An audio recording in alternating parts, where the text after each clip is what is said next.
The first time I realized the mirror was lying to me, my hands were already shaking, and I didn't yet understand whether the fear in my chest was warning me to stop or daring me to continue. I had grown up learning how to disappear inside expectations, how to fold myself into shapes that kept other people comfortable, and that night felt like another quiet compromise until it wasn't. The room was ordinary, too ordinary for what was happening inside me. The same desk, the same chair, the same mirror I'd glanced at 1,000 times without really seeing. But something about the stillness pressed on me, as if the air itself was waiting. I remember thinking how strange it was that a single object could hold so much power, how that rectangle of glass had witnessed every version of me except the one I was about to test. I told myself it was curiosity, nothing more. A harmless experiment. Yet even then the word harmless felt thin. My reflection looked back with practiced confidence, shoulders squared, expression neutral, the kind of face that had learned how not to ask for too much. I studied it the way you study a stranger on a train searching for clues for permission. Somewhere deep inside, a quieter voice whispered that I had been rehearsing this moment my entire life without knowing the script. When I finally reached into the drawer, my fingers brushed fabric that didn't belong to the world I showed everyone else. The touch alone sent a jolt through me. Not excitement, not shame, but recognition. Like hearing a song you don't remember learning but somehow know by heart. I didn't put anything on yet. I just stood there holding that feeling, staring into the mirror as if it might speak first. And for the briefest moment, I thought I saw my reflection soften, as if it was bracing itself too. I didn't change right away. Instead, I sat on the edge of the bed, the mirror still watching me from across the room like an unblinking eye, and tried to name what I was feeling. It wasn't desire, not the way stories often describe it. It was closer to pressure, years of quiet questions stacked so neatly inside me that I'd almost forgotten they were there. Fear pressed in too, sharp and practical, reminding me how many rules I was about to bend simply by being honest with myself. When I finally stood again, my movements felt exaggerated, like I was acting in someone else's body. I slipped on the clothes slowly, deliberately, as if speed might shatter the moment. Each adjustment changed the way I occupied space. My shoulders seemed less important, my posture less rigid. The mirror reflected something unfamiliar, and my first instinct was embarrassment. A heat crawling up my neck, a reflex learned early. I looked away, then forced myself to look back, telling myself that courage sometimes feels exactly like humiliation before it feels like freedom. The strangest part wasn't how I looked. It was how quiet my mind became. The constant internal commentary, the critiques, the calculations, paused, as if stunned by the honesty of the moment. I noticed small things I'd never noticed before. How my hands moved differently, how my expression softened when I stopped trying to control it. The mirror, my lifelong adversary, became a reluctant accomplice, showing me a version of myself that didn't apologize for existing. And yet, beneath that calm, a tremor ran. What would this mean tomorrow? What would it mean if someone else saw? I imagined laughter, whispers, disappointment, all the familiar ghosts lining up to remind me of the cost of being seen. But another image pushed forward too. One where I didn't flinch, where the mirror wasn't something to survive but something to meet. I realized then that this wasn't about clothes at all. It was about permission and how terrifying it felt to grant it to myself. The next morning the mirror greeted me differently. Or maybe I was the one who had changed overnight. I hadn't slept much. Every time I closed my eyes, I felt that quiet shift again. The moment when my reflection stopped resisting and started listening. Daylight made everything feel more dangerous. In the dark, honesty had felt private, almost protected. In the morning, it felt like a secret with a pulse. I stood there brushing my teeth, wearing my usual clothes again, and felt oddly displaced, like I'd stepped back into an old role after rehearsing a better one. The mirror showed the version of me everyone recognized, but now I could see the seams. I noticed how carefully I held my face, how often I checked myself for signs of deviation. It was unsettling to realize how much energy I'd spent maintaining something that no longer felt true. Throughout the day, that awareness followed me. At work, in conversation, even in silence, I felt the echo of the night before. Someone laughed nearby and my first thought wasn't whether they liked me, but whether they could see through me. The fear returned in waves, fear of being labeled, misunderstood, reduced to a single word that wouldn't capture the complexity of what I was feeling. Yet beneath it all there was a steadiness I hadn't known before. a subtle pride that surprised me. That evening, when I was alone again, I approached the mirror like you approach a difficult conversation. I didn't rush. I didn't hide. I let myself stand there, breathing, acknowledging both the shame I'd been taught and the relief I'd discovered. The mirror reflected someone learning how to take up space differently. Not louder, not bolder, just more honestly. I realized that transformation doesn't announce itself. It accumulates quietly, choice by choice, until one day you recognize yourself and can't unsee it. The first time I took that honesty outside the room, it felt like stepping onto thin ice, every movement measured, listening for cracks. I didn't change much, nothing dramatic, but small choices began to matter in a way they never had before. The way I walked slowed. My voice softened when I wasn't guarding it. I caught myself caring about details I'd once dismissed, and each time I noticed, a familiar wave of shame tried to rise, only to meet resistance. I was getting tired of apologizing to myself. The mirror became a ritual rather than a test. Every evening, I stood before it and checked in, not for flaws but for truth. Some nights I felt brave, almost buoyant, like I was finally speaking a language my body understood. Other nights were harder. Doubt crept in with sharp questions. Was I pretending? Was I making a fool of myself? The word humiliating echoed in my head, heavy with years of warnings. But even that word began to change shape. What once felt like exposure started to feel like shedding weight I'd never chosen to carry. There was one afternoon when a casual comment from someone I trusted cut deeper than they intended. It wasn't cruel, just careless, but it sent me spiraling back into old habits of shrinking. I remember locking myself in the bathroom afterward, staring into the mirror under unforgiving light, my chest tight with the urge to erase the progress I'd made. Instead, I stayed. I let the discomfort exist without rushing to fix it.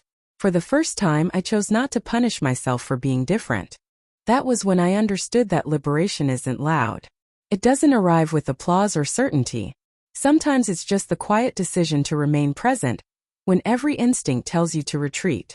The mirror reflected someone unsettled, yes, but also someone who hadn't disappeared. And that felt like a small, stubborn victory. As days turned into weeks, the tension shifted from something sharp and immediate to something heavier, more complicated. It wasn't just about how I looked anymore, it was about how I was seen, or how I imagined I might be seen. Every interaction felt like a silent negotiation. I found myself reading faces too closely, interpreting pauses, wondering if my difference had somehow become visible without my consent. The fear of rejection didn't vanish. It evolved, becoming quieter but more persistent, like a low hum beneath everything else. The mirror kept pace with me. Some evenings it showed confidence I didn't fully trust, a softness in my eyes that felt borrowed. Other nights it reflected exhaustion, the kind that comes from carrying two versions of yourself and deciding which one deserves daylight. I started noticing how the mirror no longer startled me. Even when doubt surged, I didn't look away. That alone felt like progress. One unexpected moment of kindness unsettled me more than any criticism could have. A simple, genuine compliment about nothing remarkable, just how calm I seemed, landed in my chest and stayed there. It challenged the story I told myself, the one where acceptance was impossible and exposure always led to harm. I replayed that moment later, standing before the mirror, realizing how much of my fear had been rehearsed rather than proven. Still, there were setbacks. Pride and shame tangled together until I couldn't tell where one ended and the other began. I wondered if embracing this part of myself meant losing something else: respect, safety, familiarity. The mirror didn't answer those questions, but it did something just as important. It stayed.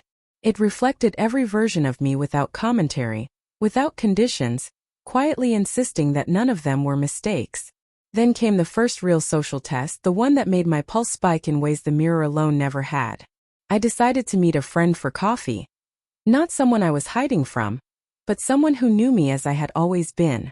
I dressed carefully, practicing the gestures and posture I had rehearsed in private, hoping the difference would read as confidence rather than a performance. The entire walk to the cafe, my stomach churned with a mixture of fear and anticipation I couldn't quiet. When I arrived, our eyes met and a pause stretched longer than comfort allowed. I felt that familiar self-conscious heat, the urge to retreat, the urge to apologize for my body's choices before even speaking. But then I spoke, quietly, softly. yet with a deliberate steadiness. The words came out normal, familiar, yet something about the way I carried myself was different. And for the first time I noticed a subtle shift, not in them but in me. The conversation passed in a blur of shared stories and laughter, yet under it all, a new awareness hummed. I could exist in public like this.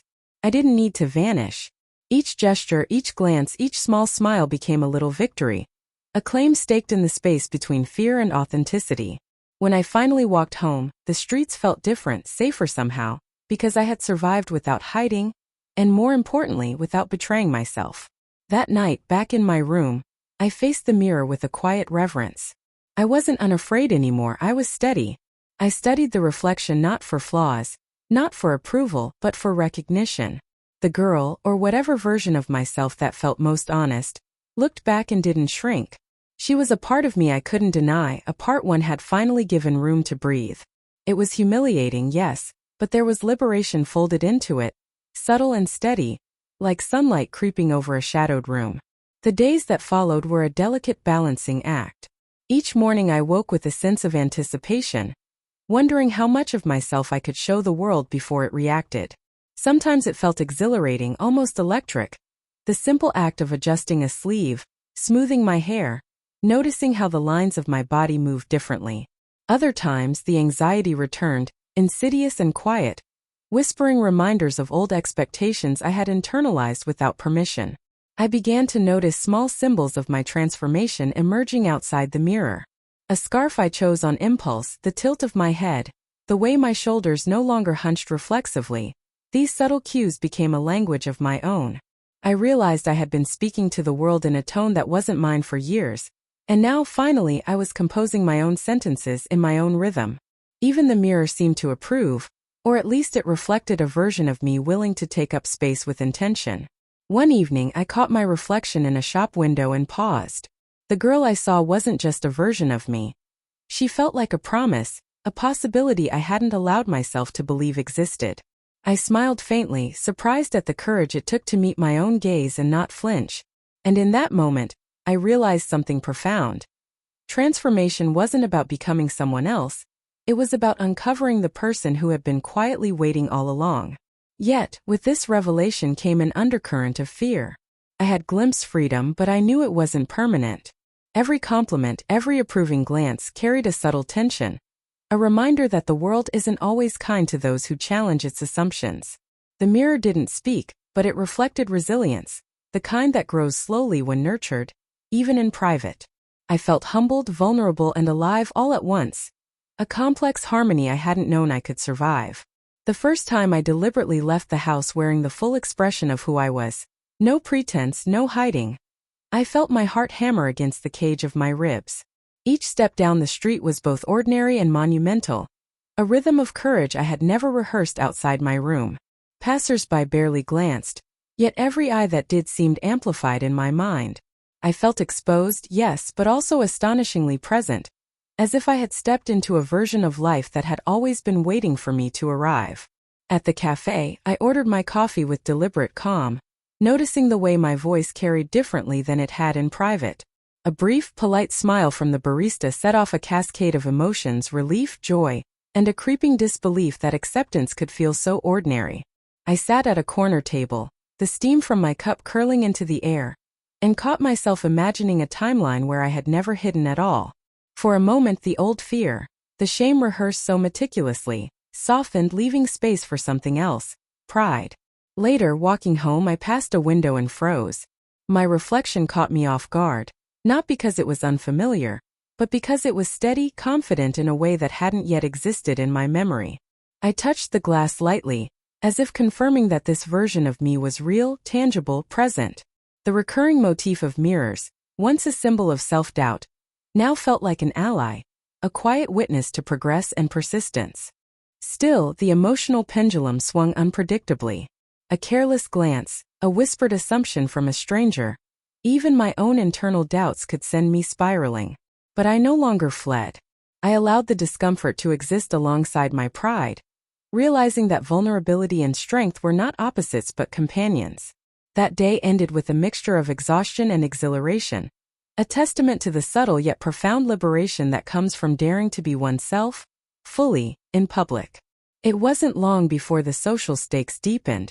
A small gathering with friends I had known for years became a proving ground I hadn't anticipated. I felt the old panic rising as I entered the room. What if they laughed? What if they recoiled? What if everything I had practiced in solitude crumbled under their gaze? My hands itched to fold into themselves, but something in me refused. I had practiced courage in the mirror. Now it needed a real stage. Conversation flowed, tentative at first. I could feel the subtle recalibration of their expectations, the way familiar faces adjusted to a new version of me. At one point, a friend complimented my outfit, a simple observation, yet it landed like sunlight breaking through clouds. I laughed freely without self-consciousness, and for the first time in a long time I felt fully present. The mingling of old familiarity and new authenticity was dizzying. A dance I had not yet learned all the steps to, but it was exhilarating nonetheless.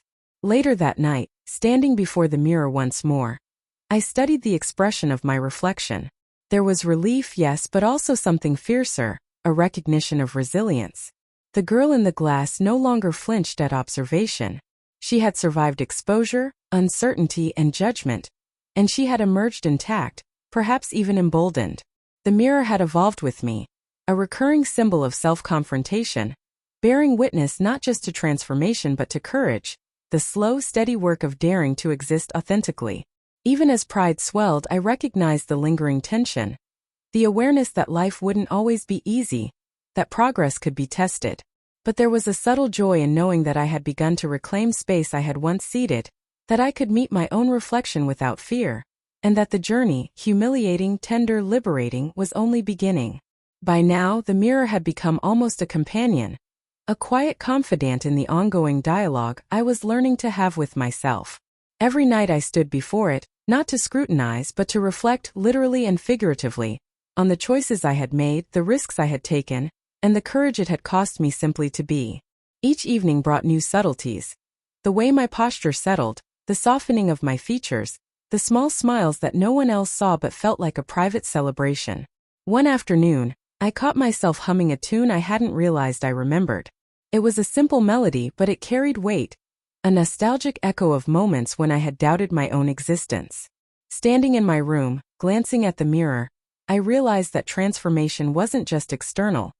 It had seeped into rhythm, into habit, into the quiet cadences of my life.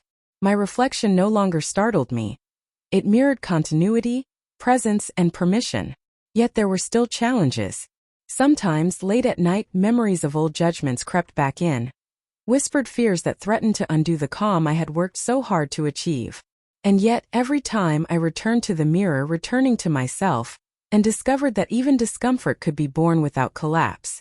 The act of facing oneself, honestly, fully, became both ritual and revelation, a meditation on identity that was as emotional as it was visual.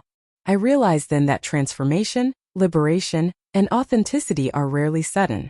They accumulate, moment by moment, choice by choice, until one day the reflection staring back at you is no longer a stranger. That girl in the glass was no longer borrowed, no longer fragile. She was me. And as I lingered there, I felt both awe and tenderness at the quiet power of simply becoming. By this point, the internal dialogue had shifted. Fear was no longer the dominant voice. It had softened into caution, a gentle reminder rather than a chain. Confidence, however tentative, was beginning to weave itself into daily life. I noticed it in small victories, the way I held my head up in crowded spaces, the steadiness of my hands when I spoke, the subtle curves of expression that had once been suppressed now moving naturally. There was one evening that marked a turning point. I was alone tidying my room, when my eyes fell on the scarf I had chosen on a whim weeks earlier, the one that had felt like a declaration of self when I first wore it outside. I draped it around my neck again and caught my reflection in the mirror. For a moment, time seemed to pause. The girl staring back wasn't just a costume, a phase, or a borrowed identity. She was fully integrated, the embodiment of countless private choices and quiet acts of courage. Pride swelled in my chest, delicate yet undeniable, tempered by the memory of every small humiliation I had survived along the way. That night, I lingered in front of the mirror longer than usual, not from anxiety but from gratitude. I traced the lines of my face with reverence, marveled at the softness of my expression, and allowed myself to acknowledge that I had changed, not just in appearance but in essence. It was a humbling, deeply personal moment. A recognition that transformation is as much about understanding and accepting oneself as it is about outward shifts. I realized I was no longer seeking permission from the world or even from the mirror. I had granted it to myself. The final piece of the journey didn't arrive with fanfare. It came quietly, in the ordinary rhythm of a morning routine. I stood before the mirror brushing my hair, feeling the steady weight of my own presence in a way I hadn't before. There were no dramatic revelations, no sudden epiphanies, just the profound, almost shocking simplicity of self-acceptance. The mirror reflected someone who had been forged in vulnerability, fear, hesitation, and courage, and had emerged whole. I caught myself smiling, not out of vanity but from recognition. Every choice, every uncomfortable moment, every tremor of doubt had built toward this calm, deliberate awareness that I could exist fully without apology. The recurring motif of the mirror had transformed with me. It was no longer a judge or a challenge. It was a witness to a life being claimed, moment by moment, decision by decision. As I left the room that morning, I realized that the journey wasn't about perfection or approval. It was about presence. It was about the quiet liberation of finally inhabiting a self that had always existed, but had been whispered away in shadows. I carried that awareness out into the world like a secret, yet it was not secretive. It was steady, unshakable, a core truth reflected in every step. The humiliation I had feared had transformed into strength, the vulnerability into resilience, and the girl in the mirror had finally become entirely, unapologetically me. And as the door closed behind me, I understood. This was not an ending.